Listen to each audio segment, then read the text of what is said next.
Assalamualaikum warahmatullahi wabarakatuh. Perkenalkan, nama saya Vina Julianti, NPM 18006. Video ini merupakan pemenuhan tugas ujian tengah semester mata kuliah Teknik Evaluasi Perencanaan.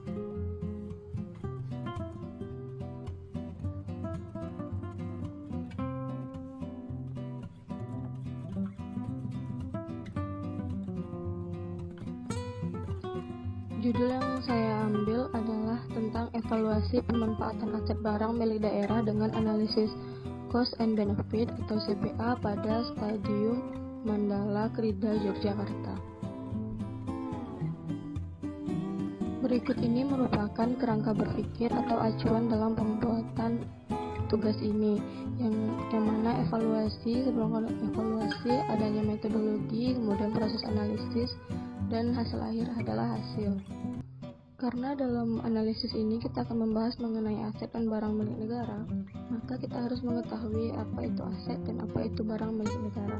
Aset adalah sumber daya ekonomi yang dikuasai dan atau dimiliki oleh pemerintah sebagai akibat dari peristiwa masa lalu dan dari mana manfaat ekonomi dan atau sosial di masa depan diharapkan dapat diperoleh. Sedangkan barang milik negara atau BMD merupakan unsur penting dalam penyelenggaraan pemerintahan, khususnya dalam memberikan pelayanan kepada masyarakat. Pengelolaan BMD adalah suatu proses dalam mengelola kekayaan yang telah ada sebelum atau yang diperoleh dari beban APBD atau perolehan lainnya yang sah yang dapat dimanfaatkan dalam kegiatan pemerintahan maupun masyarakat.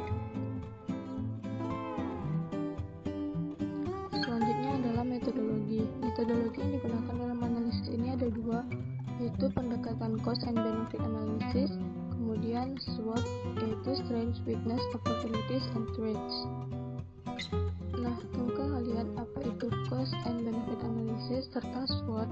Nah, cost and benefit analysis atau analisis biaya manfaat adalah suatu alat analisis dengan produser yang sistematis untuk membandingkan serangkaian biaya dan manfaat yang relevan dengan suatu aktivitas atau proyek. Tujuan akhir yang ingin dicapai adalah secara akurat membandingkan kedua nilai manakah yang lebih besar. Sedangkan analisis SWOT merupakan singkatan dari Strengths, Weakness, Opportunities, and Threats. Adalah sebuah metode perencanaan strategis yang digunakan untuk mengevaluasi kekuatan, kelemahan, peluang, serta ancaman dalam suatu proyek atau tugas.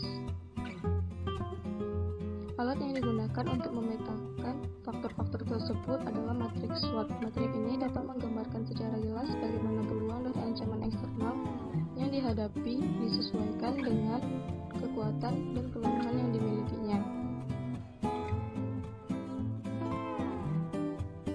Selanjutnya masuk pada bagian analisis. Yang pertama adalah analisis tingkat diskonto.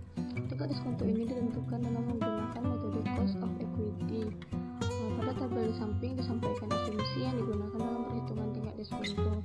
Yang pertama adalah debt, cost of debt sama dengan 10,07, risk free sama dengan 8,78%, beta 1,06, kemudian risk premium market sama dengan 7,62, dan risk based default spread sama dengan 2,26, sehingga didapatkan diskon rate sebesar 14,48%. Berikutnya adalah analisis cost and benefit di Stadium Mandala Krida. Dari tabel di samping dapat diketahui bahwa perbandingan antara pendapatan dan biaya adalah lebih besar biaya, sehingga menimbulkan net income atau pendapatan yang negatif, atau dengan kata lain mengalami kerugian dari sisi keuangan. Dikarenakan net income yang dihasilkan adalah negatif, maka net present value atau NPV juga negatif. Dengan begitu dapat disimpulkan bahwa aset Stadium Mandala Krida tidak menguntungkan untuk penggunaan saat ini jika dilihat dari segi keuangan.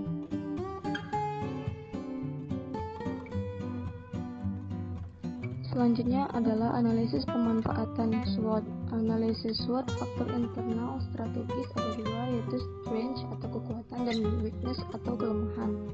Di strength dapat dilihat pada tabel, yaitu kondisi gedung baru dan megah, memiliki kelebihan fasilitas lintas atletik dengan 2 warna, memiliki fasilitas olahraga yang lengkap, memiliki daya tampung di atas 30.000 penonton termasuk dalam kategori tipe A, ikon olahraga di Yogyakarta, adanya aktivitas latihan rutin bola voli pasir, panjat tebing, sepatu roda, basket, dan balap motor, serta yang lain-lainnya. Kemudian untuk weakness, yang pertama ada belum selesainya renovasi secara menyeluruh, fasilitas kantong parkir terbatas dan jauh, lahan pengembangan terbatas, belum tersedianya fasilitas kuliner yang mengakibatkan pedagang yang sembarangan berjualan, fasilitas lampu penerangan masih sangat minim, pedagang kaki lima yang sulit diatur, jalan aksesibilitas di sekitar daerah sempit dan padat, informasi hanya didapat melalui website, dan lain-lain. Yang untuk lebih jelasnya dapat dilihat pada tabel analisis SWOT faktor internal strategi berikut ini. Selanjutnya adalah analisis nilai persepsi dan ekspektasi SWOT Stadion Mandala Krida, di mana ada 7 atribut. Yang pertama kondisi fisik bangunan, kedua karakteristik lingkungan, sistem pengelolaan, manajemen keuangan, sistem pemasaran, nilai pemanfaatan, serta sistem kerjasama. Yang mana persepsi yang tertinggi dan nilai pemanfaatan yaitu 4,5, sedangkan untuk ekspektasi yang tertinggi adalah di atribut manajemen keuangan yaitu 4,8.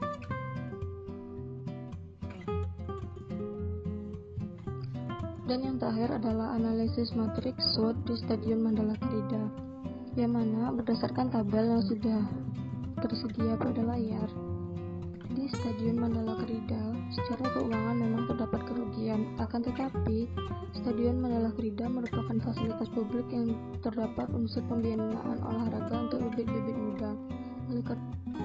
Oleh karena itu, bentuk pemanfaatan sekarang yang dikelola oleh Balai Pemuda Olahraga sebaiknya dipertahankan dengan tambahan inovasi-inovasi tertentu,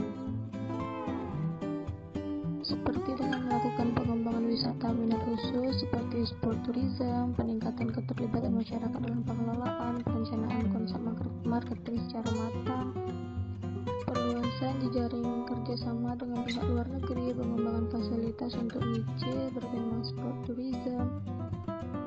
Dapat juga menjalin perluasan kerjasama dengan investor swasta dan institusi dalam dan luar negeri, serta banyak cara lainnya dalam penambahan inovasi tertentu.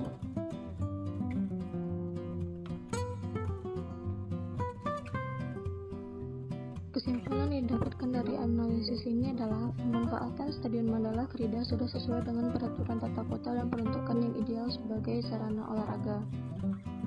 Guna peningkatan manfaat dan meningkatkan profesionalitas dalam pengelolaan, peneliti merekomendasikan pengelolaan dilakukan melalui Badan Layanan Umum.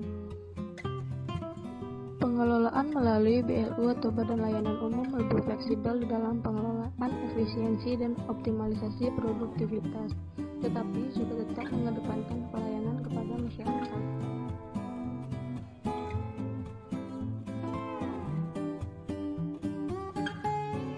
Sekian yang dapat saya sampaikan. Terima kasih atas waktunya. Semoga bermanfaat. Wassalamualaikum warahmatullahi wabarakatuh.